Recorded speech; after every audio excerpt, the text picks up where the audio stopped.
Kunnafoni TV kanubagaw cɛ ni muso denmisɛnnin makɔrɔba an b'aw bɛɛ lajɛlen fo dante foli min na k'aw ladɔnna k'a fɔ ɲɛna ko ni aw ka jamukan dumanba in sigilen ni ale bɛ tali kɛ ko musoya a sigilen bɛ aw ye aw ka teleso mandi kan ni o de ye Mali kunnafoni show ye an b'a fɔ aw bɛɛ la k'aw bisimila o la sa chaque semaine an bɛ thème kura de ta ka di aw ma musoya kɔnɔna la pour que aw bɛ se ka faamuyali sɔrɔ musoya kɔnɔna la parce que musoya ye fɛn min a kɔnɔ ka dun kosɛbɛ donc chaque semaine an bɛ fɛn dɔ de ta k'o walawala k'o yira aw la o la sa an ka bi thème ale ye fɛn min la cuisine awɔ dɛ an bɛ gabugu de kɔnɔ bi an bɛ guwada la bi parce que cuisine an k'o to tubabu bolo an ka taa an faso la an b'a fɔ ye o la sa k'an bɛ guwada de la o la sa an bolo sera mɔgɔ ma an ye mɔgɔ min ɲininka n'a ye bi seko ni dɔnko tigila mɔgɔba dɔ don ne bɛ se ka fɔ ko star don munna star don parce que ale bɛ ka musoya dɛmɛ kojugu mais sans plus tarder aw bɛna a faamu a la tɛmɛ o la mɔgɔ ka ɲi i yɛrɛ de da kɔnɔ i kuma d'a yɛrɛ ma a b'a yɛrɛ expliquer aw ɲɛna k'a fɔ a ɲɛna ale yɛrɛ ye jɔn ye ma chérie ça va kan jumɛn de bɛ sourire ka ɲi trop kana sourire in dabila dɛ sanni an ka taa ɲɛfɛ i b'i tɔgɔ ni jamu fɔ an ka lajɛlikɛlaw ɲɛna ni madame don i k'a daminɛ madame na de parce que ne b'o de la aleykum salam ok d'accord présentation kɔnɔ k'a ye sage femme et puis commerçante aussi commerçante d'accord fɛn fila de b'an bolo bi mais an kɔni bɛna don kanali min kɔnɔ o ye a ka commerce ye o t'a bali fɛnɛ a ka sage femme yɔrɔ an bɛ se k'an da to a yɔrɔ la dɔɔni nka an bɛ yɔrɔ min na i n'a fɔ n y'a fɔ a ye cogoya min na o ye cuisine de donc a ka baara kɔnɔna la sani an ka don o kɔnɔ fɔlɔ n b'a ɲini a fɛ k'a ɲini i fɛ i k'a fɔ an ɲɛna fɔlɔ e yɛrɛ fɛ musoya ye fɛn jumɛn parce que invité o invité bɛna plateau kan n bɛ a tigi ɲininka a k'a fɔ an ɲɛna musoya ye min parce que don o don de tulo bɛ taa kalanso donc i yɛrɛ fɛ musoya ye fɛn min i b'o de fɔ chaque semaine o explication mana di an b'an ka tataw de taw la dɔɔni dɔɔni dɔɔni dɔɔni parce que bɛɛ n'i hakilina de don bɛɛ n'i ka faamuyali cogo de don mɔgɔ wɛrɛw ye dɔ di an b'a fɔ o tɛ donc i yɛrɛ fɛ musoya ye fɛn min i k'o fɔ an ɲɛna. ni ne yɛrɛ ɲininka musoya ye koba de fɛnba de don dantanfɛn o dantanfɛn a bɛɛ bɔra muso de la denya o ye kelen filanan fana tuguni n'i ko éducation muso n'i ko foyer muso n'i ko sabali muso n'i ko muɲu muso o don voilà donc ne kɔni b'a dɔn musoya yɛrɛ ye o de a tɛ tɛmɛ o kan a ye ni fɛn damadɔni min fɔ ni nin bɛɛ lajɛlen ye ɲɔgɔn sɔrɔ muso min na e ye muso yɛrɛ yɛrɛ de sabali ye fɛn min a ma nɔgɔn mais halisa ala k'an bɛɛ lajɛlen sɔrɔ sabali la sisan an bɛ don thème kɔnɔ thème yɛrɛ ye cuisine de cuisine o ye tubabukan ye guwabugu o tɛ a guwada donc n bɛ fɛ i ka kuma i ka dɔɔni fɔ guwa kan a importance du kɔnɔ foyer kɔnɔna la guwa kɔni o importance yɛrɛ kɔni i bɛ diɲɛlatigɛ ko o ko la o b'a sɔrɔ i kɔnɔ falen don fɔlɔ siga t'o la voilà donc guwa n'i ye guwa fɔ i ko muso bon a kɛra furu ye o a kɛra diɲɛ fɛn fɛn muso i k'i jija i ka se fɛn fɔlɔ min na o ye guwa ye n'i sera guwa la o de muso ka secret fɔlɔ fɔlɔ fɔlɔ yɛrɛ ye cɛlasigi la voilà o ye tan ye o muso i kɛra togo togo n'i ma se tobili la musoya mana kɛ 100% ye dɔ t'i jɛ dɛ baden de b'i jɛ musoya mana kɛ 100% kɔni an tɛna e ta kɛ 30% ye parce que bamananw b'a fɔ cogoya min na hakɛto bɛ kuma kan ko n'i ye cɛ kɔnɔ fa de k'i b'a sɔrɔ ma fɔ ka kɔnɔ fa ni fɛn wɛrɛ ye dɛ ka to ka dumuni duman kɛ k'a kɔnɔ fa a y'a falen kɔnɔ i b'i sago bɛɛ sɔrɔ a bolo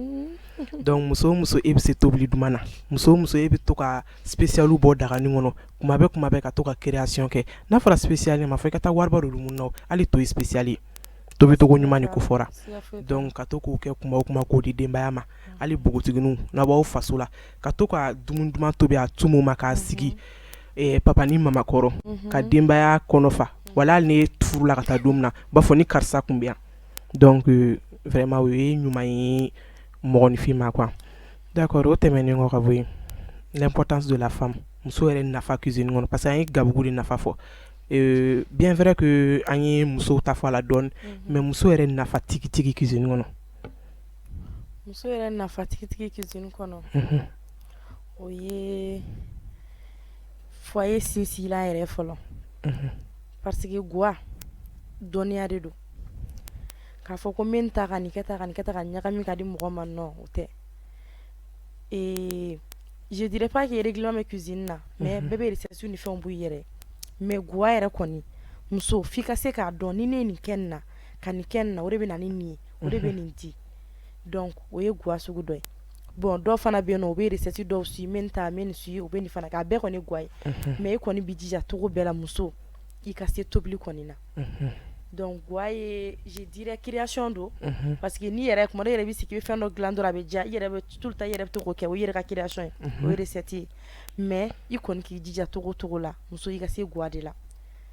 donc n'i y'a ye furu bɛ sigi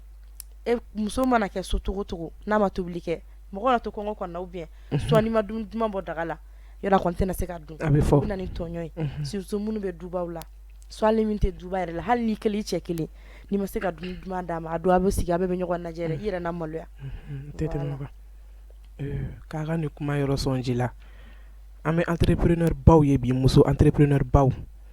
u bɛ boli ka taa 17h walima 18h kunbɛn so hali n'a ma kɛ tobiliba ye en tout cas ka fɛn dɔ kɛ daga kɔnɔ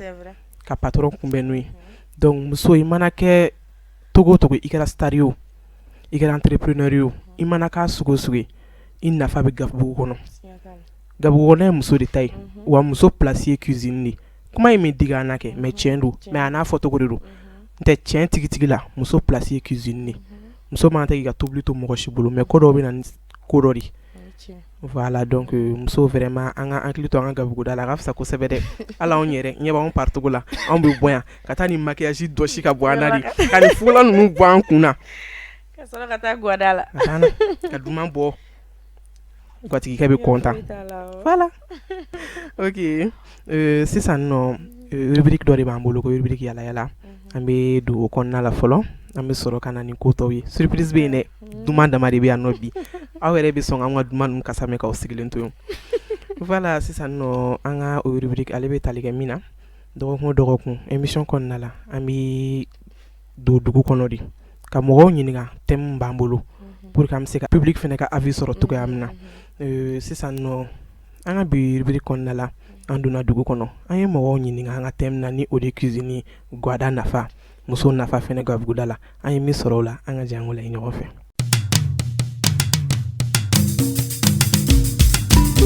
to bisimilahi mali kunnafoni show jabarani kan an bɛna yala ka don dugu kɔnɔ ka maa damadɔ ɲininka o hakilina la fɛn min ye guwada cogoya ye aw k'an si tantɔ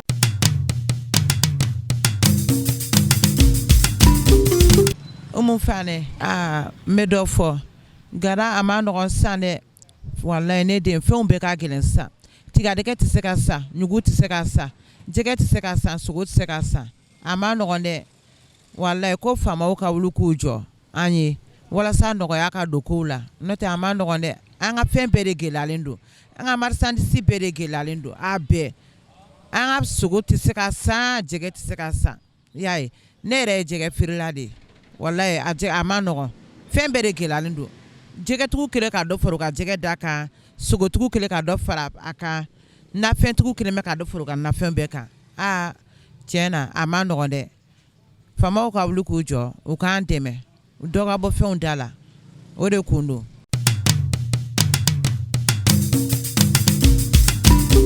baasi tɛ alhamdulilahi rabbil alamina ayiwa n balima silamɛw awɔ ne denw sera n ma ka n ɲininka ɲininkali diyara n ye n b'aw fo o bonya la o diyara n ye dugu in gɛlɛya a ma se mɔgɔ ka fɛn fɔ a kan gɛlɛya min b'an kan kuma yɛrɛ tɛ a kɔ bilen tuguni an ma ɲina yɛrɛ gɛlɛya ɲɔgɔn ye ka ba ala kan da nafɛn yɛrɛ bɛ gɛlɛya mɛ ka se malo ni ɲɔ ma o fɛnɛ o y'an dabaliba fɛn bɛɛ ka gɛlɛ tulu fɛn bɛɛ gɛlɛyara cɛw dun anw bɛ a sɔrɔ olu de bolo n'a fɔra k'a gɛlɛyara olu ma a bɛɛ lajɛlen bɛ da anw musow de kɔ la parce que n'olu dɛsɛra anw de bɛ doni ta an kɔni tiɲɛ yɛrɛ la gɛlɛya b'an kan bi kosɛbɛ kuma yɛrɛ t'an da gɛlɛya yɛrɛ ɲuman fɔ yɛrɛ bɛ fɔ ni balo bɛ sɔrɔ ka dumuni kɛ k'i fa i bɛ ɲina ko caman kɔ sisan n'a fɔra ko balo yɛrɛ tɛ yen a gɛlɛyara an bɛ yɔrɔ min bi jamana in kɔnɔ dunko kelen de don an ka Mali in kɔnɔ t'anw bara an bɛ daraka dun ka tilelafɛnɛ dun ka surafɛnɛ dun gɛlɛya yɛrɛ kosɔn tilelafɛnɛ kinin kelen de don n'i y'o dun den b'a yɛrɛ ye ba b'a yɛrɛ ye fa b'a yɛrɛ ye yɔrɔ a bɛ jogojuguya bange jamana kɔnɔ parce que n'i ye den bila a yɛrɛ ma k'a ka balo ɲini a yɛrɛ ye e y'a bila a ka taa sira jugu de kɛ ni sɔrɔ ma labɔli kɛ an dun b'u to yen dɛ an tɛ daraka di den ma an tɛ surafɛnɛ d'i ma tilelafɛnɛ kelen n'an y'o d'i ma i b'i yɛrɛ ye n'o dun kɛra jamana kɔnɔ a tɛ taaɲɛ sabati parce que a bɛ jogojuguya bange denmisɛnninw na an b'o ɲini jamana ɲɛmɔgɔw fɛ n'u sera ka an dɛmɛ baloko ta fan fɛ a bɛ diya n ye kosɛbɛ parce que a b'an denw kisi k'u bɔ jogojuguya caman ma n'o kɔni n'u y'an dɛmɛ o la o ka d'an ye kosɛbɛ yɛrɛ de parce que wajibi ye n'i wulila f'i ka dɔ dun n'e ma dumuni sɔrɔ e b'i bɔ n'i ye min ta sɔrɔ cogoya min na i b'o ɲini ten dɛ su mana k'o fɛnɛ ni kɔngɔ b'i la n'i m'o fɛnɛ sɔrɔ i bɛ taa sira dɔ fɛ min man di ye anw dun an ka laɲini to ye an seko tɛ an bɛ yɔrɔ min bi dunko kelen de don kini kelen n'o bɔra a la an ka fosi t'a tɔ la o kuma n'aw sera k'o lase u ma u ka dɛmɛ don an ma o bɛ diya an ye kosɛbɛ.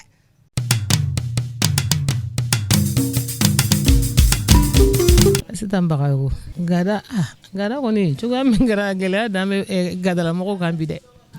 fɛn bɛɛ ka gɛlɛya jamana yɛrɛ kabini Ala ye n da ɲina an bɛ dugawu de kɛ ni cɛ min ma malo i tɛ malo tu gɛlɛya dan don dutigi bɛ gɛlɛya tɔgɔ tɛ dɛ kabini Ala y'an da an ma deli ka gɛlɛya ɲɔgɔn ye nafɛn min bɛ sɔrɔ fɛn bɛɛ gɛlɛyara ne yɛrɛ tun bɛ juga feere fɔlɔ ne donna juga feere la fo ka taa fɔ ko ne bɔra bi k'a lase n nimɔgɔmuso ma ne ma deli ka fini san 120 na 100 dɔrɔmɛ 10 mais u taara se bi fo 180 sisan 180 tiga ko tɛ tiga yɛrɛ kun tɛ tɛmɛ 120 kan ne yɛrɛ kɔni taara mɔgɔ bɛ baara kɛ cogoya min komi n'i degera baara min na a bila man di tiɲɛ tɛ wa ko n tɛ a ko kɛra baara ye sari a y'a lase faamaw ma ko an ta tɛ gɛlɛya tɔgɔ ye dɛ gɛlɛya yɛrɛ de don kabini Ala yɛrɛ ma deli k'a ɲɔgɔn ye yaya kɔni nafɛnw nasɔngɔ min bɛ a bɛ mun bɔ a tɛ fosi bɔ dɛ ko ne gɛlɛya kɛra n'u sera ka faamaw sera ka fɛɛrɛ kɛ ka dɔ bɔ fɛnw sɔngɔ la a bɛ diya n kɔni ye ko ne Ala minnu se tɛ feerekɛlaw fɛnɛ u fɛnɛ bɛ fɛn sɔrɔ gɛlɛya de la tiɲɛ tɛ wa n'i ye fɛn min sɔrɔ gɛlɛya la wajibi i fɛnɛ b'a feere gɛlɛya de la ko an si sago tɛ gɛlɛya in ye o tiɲɛ tɛ wa n'olu kɔni sera ka fɛɛrɛ kɛ dɔ kɛ bɔ balo la balo yɛrɛ sera prix min na kabini Ala ye ne yɛrɛ da ne ma deli ka balo ɲɔgɔn la 100 ni kɔ malo ɲɔ tɛ ne tun bɛ furugu feere n bɛ juga feere ne ma deli ka ɲɔ tigɛ tɛmɛ 60 kan a cayalen o ye samiya wagati ye ni tilema bɔra a bɛ jigin ka taa se 50 la mais anw bɛ ɲɔ san fo 120 yɔrɔ o dama tɛmɛna dɛ fɛn kɔni tɛ b'o la bilen an bɛ dugawu de kɛ Ala ka koɲɛ nɔgɔya Ala kɛ ɲɛmɔgɔ ɲuman d'a ma min bɛ se ka gɛlɛya in dɔ bɔ gɛlɛya in fanga la an b'o de dugawu kɛ Ala k'aw bolo mɛn aw ka baara la Ala kɛ kɛnɛya d'aw ma aw k'a bila kɔrɔ aw kana bila bana ye.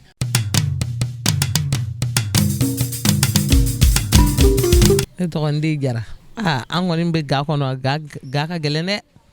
nkalon ye haramu ye sugu ka gɛlɛn fo ka dɔn ko sugu ka gɛlɛn sogo tɛ se ka sa jɛgɛ tɛ se ka sa yɔrɔ balo yɛrɛ tɛ balo yɛrɛ ɲuman yɛrɛ bi i k'a dun bi fo i ka 120 bɔ malo n'i ma 120 o gamiya ka ɲuman i tɛ se k'a dun jɛgɛ fɛnɛ bɛ ten jaba yɛrɛ ko tɛ foyi tɛ yen min bɛ se ka san bi ni faamaw m'a lajɛ kɔni tiɲɛ yɛrɛ la kɔni anw sɛgɛnna cɛw yɛrɛ dɛsɛra musow de cɛsirilen don musow bɛ min sɔrɔ bi cɛw t'o sɔrɔ n'u faamaw n'u m'a lajɛ kɔni tiɲɛ yɛrɛ la kɔni an sɛgɛnnen don an sɛgɛnna an ɲanina tiɲɛ yɛrɛ la an bɛ yɔrɔ min na bi an tɔɔrɔla yɛrɛ de walayi.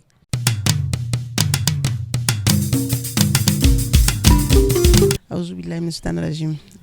tanake ko gɛlɛya b'an kan yɛrɛ de malo ka gɛlɛn ɲɔ ka gɛlɛn sukaro ka gɛlɛn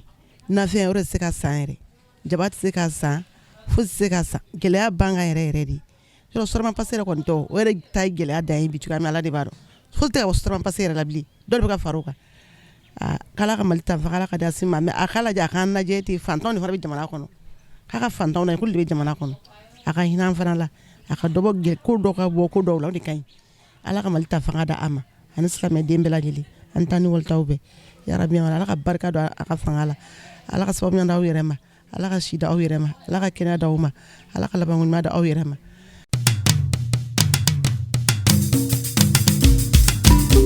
Malo yɛrɛ an tun bɛ malo bɔrɔ san 2000 3000 n'o taara kɛ 1000 ye bi malo gamiyaka yɛrɛ ɲuman bi nde e yɛrɛ b'a dɔn 10000 tɛ yan sugu la sogo kilo 600 o na tulu bidon tulu an bɛ tulu litiri san 280 o na mun kɛra k'a b'aw yala k'aw bɛna ko mɔgɔw ɲini k'aw b'a dɔn ko olu t'a ta na olu tɛ wa a nana masumalen b'olu ka so kɔnɔ dugu ka gɛlɛ bi a ka gɛlɛ sini a ka gɛlɛ bi a ka bɛ sini ne yɛrɛ bɛ bɔ yan ne yɛrɛ ka tɔ dɔ ka yan bila n bɛ taa yɔrɔ min ka di n bɛ taa yen.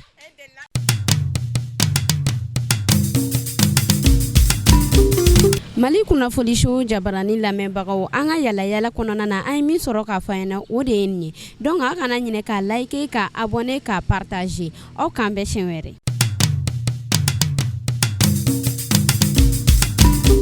Voilà les dames,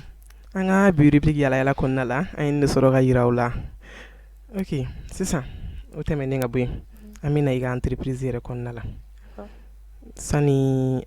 an ka nin spécial ni ninnu yira. Et bien, donner fin à entreprise. Comment est-ce que c'est commencé? Ok. Et comme madame n'a pas photo comme on est sa famille. Bon, sa famille est déjà qui occupe mon là. Au kera konomaya avant konomaya et puis konomaya kononana ani konomaya ko fefana. Voilà donc o kenya ere folo santé domaine konana. Bon ne ba ye après garder ni fait na.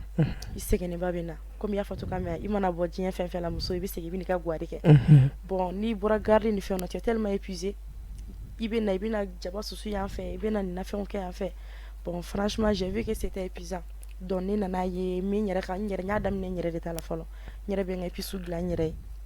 mais mi ke ngat dumina bon j'ai vu que mo ba apprécier à chaque fois ni épisi ngat dumina mo fa teye mo ke dagala bi ni jarale bon nana ye abin lafiya fana parce que c'est gana to ni nana doron me ngai pisuta ba ke dumina doron ajara be ko ni kadi nge est-ce que nyere tena essayer ni nyogona woro munu be barala en plus hal munu te kelma bara fanana abse ka bede me comme ça muso be publique tout en restant propre tu es coquette tu be publique guadala ka sori ba to ko ma foi donc idée na la tandore tu be baraji soro i bɛ baraji ba de sɔrɔ question dɔ bɛ ne bolo k'a poser dɛ mais an bɛna o to dugumana na dɔɔni sisan nin fɛn kelen-kelenna ninnu hali ni ma se k'a bɛɛ yira i b'i da don a la dɔɔni ni ɲɛ bɛ fɛn dɔw la nin ye sel jɔn bɛ nin ye ko nin ye kɔgɔ ye nin ye kɔgɔ ye a présenter fɛn jumɛn o de bɛ hali ni ma se ka a ka jan i la dɔɔni mais i bɛ se k'a fɔ an ɲɛna produit minnu don fɛn jumɛn de yɛlɛmanen don ka kɛ mugu ye tantɔ. Ba juga o kɔni ye fini ye o kɔni maliyamuso kɔni bɛɛ bɛ juga dɔn. ayi dɛ i jɔ tan dɛ juga kelen-kelen an bɛ heure 4 heure 5 kɛ gabuguda la fɛn min kama o de filɛ nin ye i bolo sachet kɔnɔ o yɛrɛ de nin ye tantɔ a y'aw tulo dayɛlɛ a k'a lamɛn a dilannen bannen pepepewu wa ka di tigɛ y'a labɔ fɛn bɛɛ i bɛ jikalan ta dɔrɔn 1 litre demi soit 2 litres i b'a k'a sanfɛ k'a datugu 15 minutes après i b'a bɔ i b'a finko kelen kɛ c'est fini min bɔr'o la a b'o fɔ an ɲɛna ko ni min bɔr'o la k'a k'o fɔ an ɲɛna n bɛna épice la ni curcuma ye ale bɛ suɲɛw kɛ i n'a fɔ tuma dɔ i bɛ citron k'a la ka miel k'a la soit sɛfan ninnu ni sɛfan jɛma i b'a kala i b'a kɛ ɲɛda la ne kɔni bɛ na fɔ k'a dun de a fana bɛ dun non seulement épice min ale bɛ dun a bɛ kɛ muso ka suɲɛ fana ye a bɛ kɛ safinɛ la minnu bɛ safinɛ dilan u bɛ curcuma k'a la en plus hali makɔrɔni fana n'i ye nin kɛ makɔrɔni na kɔkɛ tɛ fara la tuguni ala ni ye sans arrêt mais parce que mɔgɔ la n ye a dabɔ min kama parce que étant dans le domaine de la santé donc i b'a dɔn banabaatɔ ka ca mɔgɔ dɔw bɛ yen o tɛ manjin dun dɔw tɛ kɔgɔ fɛ dɔw tɛ kɔgɔ dun donc voilà n ye foronto in dilan o kama foronto aromatisé bɛ yen et puis sans arôme fana bɛ yen sans sel bɛ yen a bɛɛ bɛ yen nɔ n y'a dabɔ o kama gamugu fana bɛ yen nɔ o ye an ka na dulanw ye guanjalan ko yɛlɛma ko kɛ gamugu ye awɔ ni jumɛn nin ye layimugu ye ok layimugu bɛ yen nɔ et puis fɛngɛ fana n ye poivre mugu fana ye a bɛɛ mugu de bɛ i da i kɔni tɛ nɔgɔ kɔni b'i sigi dɔrɔn kan t'i bolo ka nɔgɔ kɔni k'a fɔ tɛrɛ ko kɛ sigi ka tobili kɛ k'a ban sege jogo b'i yɛrɛ la o la dɛ kan bɛɛ to i bolo ka nɔgɔ est-ce que an tɛ tɔgɔ in f'i ma o la ni de la championne yɛrɛ n ye épice mélange de ko championne ni wala n'i ye nin kɛ fɛn fɛn la i y'a kɛ sogo la i y'a kɛ jɛgɛ la i y'a kɛ sɛ la hali ka marinade dilantɔ la n'i ye fitinin k'a la dɔrɔn non kabako de don a b'o dumuni sankɔrɔta mélanger de nin donc nin bɛ se ka k'a bɛɛ la a bɛɛ i b'a fitinin k'a la dɔrɔn i yɛrɛ b'i ka daga odeur yɛrɛ pati sagala don ni finman ye jumɛn ni ale fiyɛ de ah fiyɛ ok voilà ni ye lore mugu fana bɛ yen nɔ mais ma se ka na ko mo banna quoi awɔ mais ale fana mugu bɛ bɔ quoi ale fana mugu bɛ bɔ d'accord ni ye cuir ale bɛ kɛ an ka musokɔrɔba tun b'a kɛ fɛn na zamɛ na hali sisan u bɛ couleur yɛlɛma min bɛ zamɛ couleur yɛlɛma en plus a bɛ guba de apporter zamɛ fana na zamɛ dɔrɔn tɛ dɛ hali ka naji ni ka fɛn ninnu wa i bɛ fɛ k'i bɔ mɔgɔ tɔw la i bɛ se ka fitinin k'i ka pomme de terre sanfɛ ani épices mélangées i b'a sago sago ɲɔgɔn ye dɔrɔn i b'a ye a bɛ coloration dɔ di ka mɔgɔ bɛ ɲininka k'i ye nin kɛ cogo di d'accord tɛ mɔgɔ ɲɛna k'i ka dumuni bɔra restaurant de la fagoyi fana bɔlen b'an bolo fagoyi mugu a n'a tamuroni o y'anw ta ye ko ne ye madame Touré de aw ɲɛ tɛ fagoyi mugu fɛnɛ na wa namaya b'a la n'i y'a fitinin dilan dɔrɔn a tɛ se ka na don donc e bɛ ka nin baara ni sage-femme de don ɲɔgɔn na foli b'i ye koyi ka tila ka segin n'i occupé mɔgɔw la dɔgɔtɔrɔso kɔnɔna na i b'a imaginer sokɔnɔna fana bɛ yen tuguni o bɛɛ ye santé domaine kɔnɔna ye ka nin fɛn bɛɛ lajɛlen dafalen to e mɔgɔ min bolo cuisine kɔnɔ e ka na dɔrɔn 17h 18h dumuni bɛ mɔ sanni 20h cɛ denbaya bɛ dumuni kɛ k'a kɔnɔ fa wa dumuni mais e bɛ nin boîte kelen na feere joli de bon tellement ne yɛrɛ tɛ gɛlɛya fɛ je veux que bɛɛ ka se k'a sɔrɔ nɔgɔya la quoi voilà donc an ye ni fɛn bɛɛ kɛ 1000 francs fo épices mélangées ale kɔni 1500 1000 francs 1000 francs Aïssa ne dala kan bɛ ka cɛ o a y'a lajɛ dɛ a y'a lajɛ 1000 francs n'i ye nin san 1000 francs ka to ka kɔgɔ san dɔɔni dɔɔni nin bɛ min k'i bolo o temps kɔnɔna la i bɛ min don kɔgɔ la a bɛ 1000 bɔ e ma dɔn nin ye lafiya ye sisan sani n ka taa ɲɛfɛ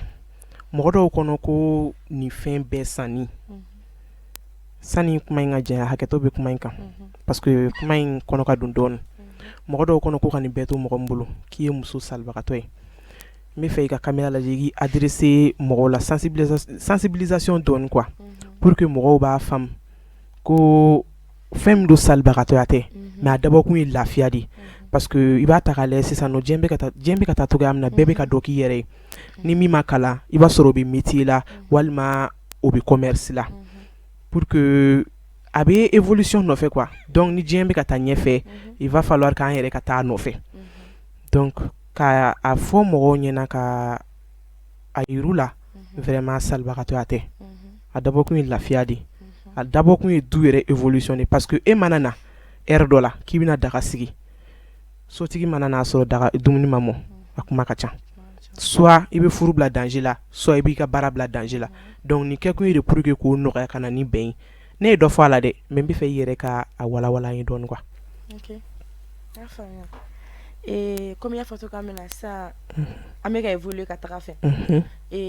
technologie bɛ ka développer déjà kabi fɔlɔ téléphone fitinin fɔ sisan Android ni iPhone déjà i yɛrɛ b'a dɔn ko bɛ ka améliorer ka taga fɛ bon muso anw de ko k'an bɛ fɛ ka baara kɛ an b'an fɛ ka entrepreneuriat kɛ an bɛ fɛ ka baara wɛrɛw kɛ i yɛrɛ b'a dɔn cɔ o tɛ ɲa n'i ma astuce ni fɛn dɔw bila sen kan i yɛrɛ b'a dɔn imagine ne bɛ bɔ n bɛ exemple ta n yɛrɛ kan ne ka bɔ permanence la soit ne ka bɔ garde la tuma dɔ tintɔ bɛ se ka k'i bolo i bɛ se ka mɛn ka sɔrɔ i ma se ka na so e bɛ na 22h an ka k'i ka bɛn cɛ min bɛ se k'a faamuya 23h tuma dɔ i bɛ n'i ka daga sigi mɔgɔw dalen bɛ sunɔgɔ la i bɛ se ka kulonkɛ ta k'i bɛ na susu kalan mɔgɔw kulokɔrɔla la non seulement ka n'i yɛrɛ déranger mɔgɔ wɛrɛ fana déranger mais salibatɔya tɛ déjà épices an ka fɛn minnu dilannen don a bɛɛ y'an yɛrɛ taw de i bɛ min ta ka susu o fara kan dɛ e bɛ min ta ka susu o mugu de bɔlen filɛ nin ye parce que a bɛ mɔgɔ dɔ kɔnɔ ko fɛn dɔw ɲagaminen don a la a conservelen don ka ɲa a bɛɛ ye kelen a bɛɛ ye kelen seulement nin lajalen don dɔrɔn ka mugu bɔ ka ɲa très proprement pour que i mɔgɔ mana s'a ma en plus mɔgɔ bɛ ɲinɛ min kɔ i mana min san sa k'o susu i b'o de k'i ka daga la mais ne y'o susu dɔrɔn e bɛ se k'o garder cogo la non mais emballage kɛlen don a kama k'a conserver ka ɲa très bien pour ne pas que a ka tiɲɛ a ka fosi donc tout le temps i mɔgɔ mana s'a ma i b'a ta salibatɔya tɛ dɛ non seulement k'i teliya kelen filanan fana tuguni kɛlɛ tɛ min na mankan tɛ min na e yɛrɛ pereselen makɔrɔni i ka se ka makɔrɔni ta k'i bɛn'o sigi ten yɔrɔnin kelen 23h yɔrɔ ka teli dɛ i ka pisu firifiri daga la dɔrɔn k'a dilan dɔrɔn paraw i ka dumuni mɔna tout le monde wa a bɛ ja fana parce que épice duman b'a la voilà ayi a banna saw gorobinɛ de ye tan ne yɛrɛ dabali banna mais e bɛ nin bɔ cogo di e bɛ nin mugu nin bɔ cogo di nin mugu ninnu n'a sɛgɛrɛ bɛ se ka fɔ n ye tout d'abord minnu bɛ bɔ yan nɔ i n'a fɔ ganw bɛ bɔ yan an ka poivre ninnu a bɛɛ y'an ka fɛn wɛrɛ latika de finiw bɛɛ bɛ bɔ yan fagoyi ninnu bɛɛ bɛ bɔ yan nɔ fɛn minnu tɛ se ka bɔ yan i n'a fɔ curcuma ninnu ne b'olu commande kɛ Maroc na épices kɔni commande bɛ Maroc na mais n'o kɔni tɛ foronto fakoyi yo kɔgɔ ninnu a bɛɛ ye bolola susuluw de parce que mɔgɔ caman fasa ko furudimiw b'u la ko machine bɛ fɛn dɔ kɛ mɔgɔw la donc ne ka fɛn bɛ kɛ mɔgɔw bɛ ne bolo ani ne yɛrɛ i kana filɛ i bɛ parler ta dɛ mais i bɛ bɔ k'i walaga kama ɲanama parce que i yɛrɛ bɛ fɛn min dun i b'a dɔn mɔgɔ si t'a fɛ ka fɛn kolon dun donc i kana o ɲɔgɔn di mɔgɔ wɛrɛ ma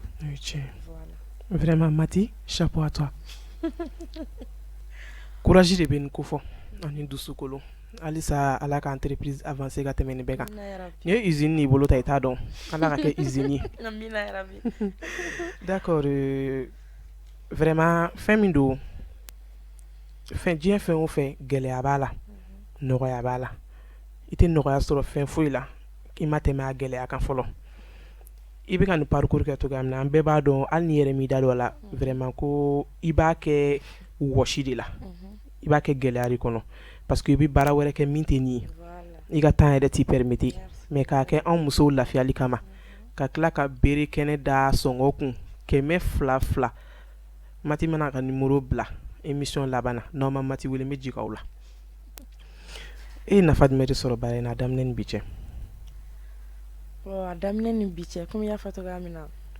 gɛlɛya bɛ ko bɛɛ la ko ko i mana daminɛ gɛlɛya b'a la donc déjà i y'a fɔ cogo min ne bɛ baara wɛrɛ la donc o ni nin jongle togo a ma nɔgɔn mais ni courage b'i la tu vas y parvenir bon nafa min fana b'a la déjà nafa fɔlɔ bɛ ne yɛrɛ kan pourquoi ne yɛrɛ déjà ne tɛ n yɛrɛ sɛgɛn fosi la tuguni i bɛ n ka fɛnw ta dɔrɔn kɛra juguya ye n b'a dilan yɔrɔnin kelen tranquille i tɛ sɛgɛn i tɛ wasi i tɛ susuli la i tɛ fosi la tout le temps moi je suis prête à préparer parce que épices bɛ n bolo juguyaw bɛ n bolo finiw bɛ n bolo tu vois o y'o ye en plus mɔgɔ wɛrɛw fana b'a apprécier min kɛ o de ka di ne ye trop i Mati n'i ka nin san nin ka di dɛ nin ka di tout le temps mɔgɔ bɛ ne wele o de la bon o yɛrɛ de ka di ne ye o ka di ne ye trop ne taara fɛn fɛn kɔni don sa o bɛ effort yɛrɛ de di ne ma ka dɔ fara kan halisa ne ye nin ta ne ye nin kɛ n ka daga la hali ne ma susuli kɛ a ne lafiya trop donc mɔgɔ bɛ o min fɔ ne o de ka di ne ye voilà donc musow yɛrɛ ka se ka lafiya furu kɔnɔna na surtout muso minnu bɛ baara kɛ hali minnu tɛ baara kɛ tout le temps bɛɛ kɔni ka se ka lafiya ka sɔrɔ i ma sɛgɛn i ma foyi i bɔra baara la cogo cogo wasa ka cuisine yɛrɛ facilité ka ga facilité i bolo voilà Mati ka mɔgɔ aw bɛ fama ka Mati sugu kɔnɔ dɔ yɛrɛ tɛ koyi a ka sekɛrɛ filɛ nin kuma bɛɛ i tɛ sugu kɔnɔ tan ni ka segin na ok question bɛ n bolo sani n k'o pose kɛ Mati ye nin bɛɛ nɔgɔya i bɛ na teliya la ka na dumuni dumanni bɔ k'a di papa ma k'a di denmisɛnninw ma o bɔlen kɔfɛ k'i ko k'i jɛ final wusulan sumani don ja i bɛ wusulan fɛnɛ dilan o kɔni o dumanba de da don o fɛnɛ la i k'o ɲɛfɔ an ye déjà a yɛrɛ o sati yan nɔ kabini n'a nana an ka studio kasa yɛlɛmana de an y'a dɔn ko gurubinɛ donna yan nɔ sɛgɛrɛ jumɛn de b'e bolo tan sɛgɛrɛ kɔni déjà n ko an ye Sebu ka de i ma Sebu ka dɛgɛni yan donc sɛgɛrɛ de fana bɛ k'o la fana o la sa Segukaw aw n'u la komi i y'a fɔ cogoya min na fɛn muso yɛrɛ kɔni Matigɛ taala ye suma duman ye fata muso dɔ b'anw bolo yan nɔ abonnew Zigiri Jɛnɛba ala nin kunkolo man ɲi an ka Segu ka VIP a bolonɔ la ne ɲɛda la siga t'a la nin ye Segu ka de ye tan ɲana kojugu a b'anw maquiller tan ka Zigiri anime ka tila ka show k'an kun Mali kunnafoni bɛɛ fa de b'ale la o la sa Segukaw k'a daminɛ Jɛnɛba la fo Segu an b'aw bɛɛ lajɛlen fo e ka wusulan ne ɲɛ bɛ fitinin na ɲɛ bɛ belebeleba la et puis ɲɛ bɛ fɛn sugu fila la i t'i da don a la dɔɔni k'a walawala n ye wusulan y'a fɔ cogo min na suguya fila don ne bolo b'a sɔrɔ nin ye Mayoksɛ ni hɔrɔn yɛrɛ d'accord ale ye nin ye ale fitinin n'a kumaba nin ye geni ni babi de dilannen comme geni ni babi o de dilannen ye nin ye ok a fɔ geni ni babi de dilannen ye nin ye voilà donc bɛɛ dabɔ kun ye ka se ka musow lafiya i mana bɔ togo togo patron mana bɔ togo togo kɛnɛma a donna yɔrɔ min na kasa duman k'a kunbɛn i bɛ wusulan dilan tout le temps i yɛrɛ kasa ka di o kelen filanan fana muso tɔ fana a dabɔlen don fana kama tout le temps sokɔnɔna kasa ka di yan sokɔnɔna kasa mana diya o la sa ni kɔkɛ donna a ti bɔ bilen o la sa Mati n b'a f'i ye kɛ i b'i bolo fara n kan i b'i dɛmɛ n bɛna muso ɲini ka di dɔ ma yan nɔ d'accord wala n ka chef de bɛ yan n ka chef de don dɛ n bɛ muso ɲini ka d'a ma k'i ka wusulan buteli kelen kɛ bolomafaraw ma ka sɔrɔ ka nin fɛn ninnu bɛɛ d'u ma d'accord sisan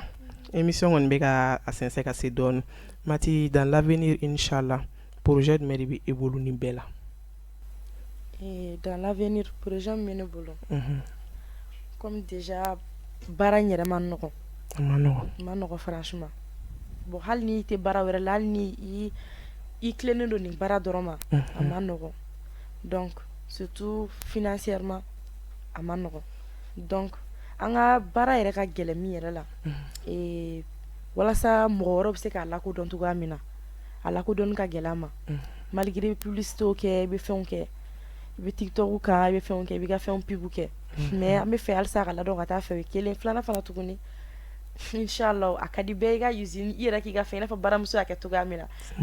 parce que ale de ye a yira an na ko muso bɛ se ka baara kɛ k'an yɛrɛ ka nafɛnw ta ka a mugu bɔ k'a dilan ka ɲa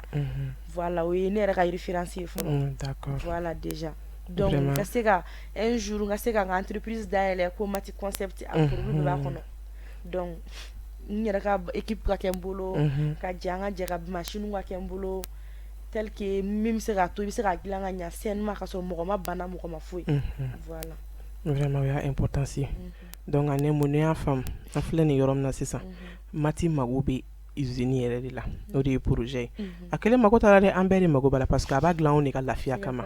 o la sa an bɛ profiter nin yɔrɔ la ka baramuso mɔgɔw fo kosɛbɛ parce que olu ye vraiment u ye courage don an musow la u y'an musow dɛmɛ u ye idée caman fɛnɛ d'an ma d'accord halisa ala k'a bɛɛ nɔgɔya projet min b'i la ala ka a ɲɛnabɔ ok an ka rubrique filanan an bɛ tɛmɛ n'o ye o temps kɔnɔna la an b'a to i lafiya dɔɔni parce que i n'a fɔ a y'a constaté cogoya min na mura dɔɔni bɛ Mati la mais a t'a empêché ala ka lafiya di n b'a to i k'i reposer dɔɔni rubrique filanan ale bɛ tali kɛ astuce de la chaque semaine n bɛ fɛn dɔ recherche kɛ hali n'a sɔrɔ mɔgɔw b'a dɔn ka ban n fɛnɛ bɛ na n ka dɔɔni ta fitinin fara a kan a bɛ se ka kɛ n bɛna min fɔ mɔgɔw b'a dɔn ka kɔrɔ dɔw fɛnɛ bɛ yen nɔ olu t'a dɔn mɔgɔ kelen tɛ se ka fɛn bɛɛ dɔn ne yɛrɛ fɛnɛ bɛ fitinin min dɔn ne bɛ na o di n ye min ɲini n bɛ dɔw ɲini réseaux sociaux kan n bɛ dɔw ɲini mɔgɔkɔrɔbaw fɛ fɛn min bɛ ne bolo bi o de ye beurre de karité situlu si ouais shiri fɔcogo di d'accord ale bɔlen ka kɛ tulu ye situlu bɛɛ b'ale dɔn ka ban donc ne ye nafa minnu sɔrɔ ale la santé ta côté la tout d'abord anti-inflammatoire de don anti-inflammatoire tɛ dɔwɛrɛ jeninda walima jeli n'i bɛ situlu appliquer ale la a b'a to jeli tɛ avancer a b'a to jeli tɛ infecter o tɛmɛnen kɔ ka bɔ yen a ka ɲi fari ma kosɛbɛ parce que an ka mɔgɔkɔrɔbaw ka fɛn ye situlu yɛrɛ de hali sini mɔgɔ dɔw tɛ fɛn wɛrɛ fɛ ni situlu tɛ mais bi i n'a fɔ an bɛ k'a fɔ cogoya min na évolution nalen don fɛn caman évolue la fɛn caman bɛ ka taa ɲɛfɛ donc situlu fɛnɛ taara bi k'a kɛ fɛn dɔ ye i bɛ fɛn dɔ ta bi a bɛ yiri la ko situlu kɛ a la i yɛrɛ ti da la donc o y'a sɔrɔ a la travail la kosɛbɛ ka situlu k'a la an ka munitulu b'o la fɛn caman bɛ o la o bɔlen kɔfɛ caman b'a dɔn cogoya min na les nouveau-nés denyɛrɛni kura mana banke mɔgɔkɔrɔbaw bɛ fɛn min fɛ a la o de ye situlu ye donc o yɔrɔ la mɔgɔ dɔw bɛ ka ban ko situlu tɛ kɛ denyɛrɛni bara la Mati e yɛrɛ hakilina ye mun o la de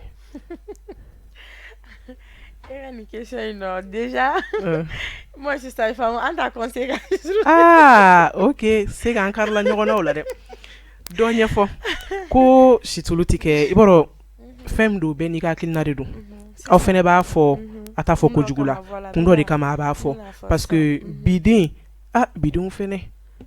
i bɛ taa situlu k'u baara la a b'i minɛ ka kɛ togo sugu dɔ la ne yɛrɛ bɛ se ka o témoin ye an bɛ siran ɲɛ sinon mɔgɔkɔrɔbaw b'a conseiller an ye k'a k'a la docteurw b'a fɔ an ye k'an kana k'a la n m'a fɔ kuma jugu la dɛ hali sini bɛ se k'a ka hakɛto bɛ kuma ka kuma ma nɔgɔn ala kana kuma ba don an si da donc nin yɔrɔ in kuma ne bɛ n yɛrɛ bɔ ka mati coro